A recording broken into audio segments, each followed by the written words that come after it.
I think you had a similar reaction to me on Saturday night and indeed on Sunday night when this news was slipped out. I mean, no official statement, not in the Downing Street press conference on Saturday, not in the morning announcements from Sajid Jav, but slipped out last night that schools were going to have the masks back and face self-isolation.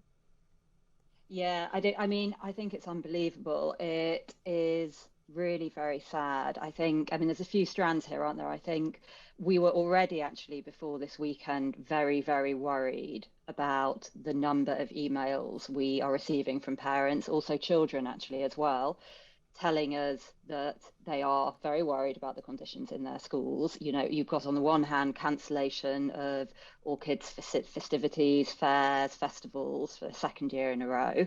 You've got children being asked to do things which actually look frankly inhumane. We had a lot of examples last week of children being asked to eat outside. And In we this already weather. had in this weather, you know, we had one parent that said, and you know, I'm reading it out now, I am deeply worried about these inhumane conditions. We had another parent saying that she no longer thinks school is a fit environment for her child. And, you know, these are not isolated instances. We hear this a lot. There are a large volume of emails we were receiving before this Yeah. weekend. Obviously, it has exploded after this weekend. And I think, Julia, you pointed it out on Twitter. I think, you know, there's another strand of this is that we are asking children to do things that adults are not doing. This No. is childism. I mean, You know, it is extraordinary. I can detect in your demeanour and in your voice that you are you're feeling a bit defeated by this, and so am I. I really do. I feel I think a lot of our listeners feel just sort of here we go again. We're just on this non-stop merry-go-round of just restrictions and doom and gloom, and our lives being curtailed, unable to make plans, our children's lives being damaged by restrictions in schools and the like. And it just feels sometimes that it's insurmountable. But you've been in your organisation, such an important part of fighting to get kids back into school, keep kids in school, to keep life as normal as possible. And I know sometimes it feels like that what we're saying is like just shouting into the wind. It isn't.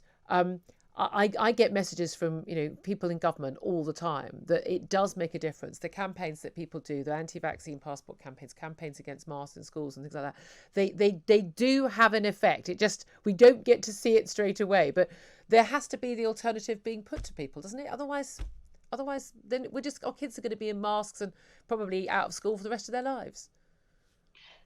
Yeah, they probably are. And it's clear that you've got a very strong contingent of teaching unions who, by and large, do not have children's welfare as their primary consideration. This has been the issue for the last 18 months. And it was really, really galling, actually, to see yesterday, within one day of the announcement of the adult rules, masks being reintroduced for children in communal areas. You know, not only is this a measure which has scant evidence as to benefits, but there are mounting evidence as to harms, and these are real harms to children. We now know there are 5 million children who are not able to speak at an age appropriate level.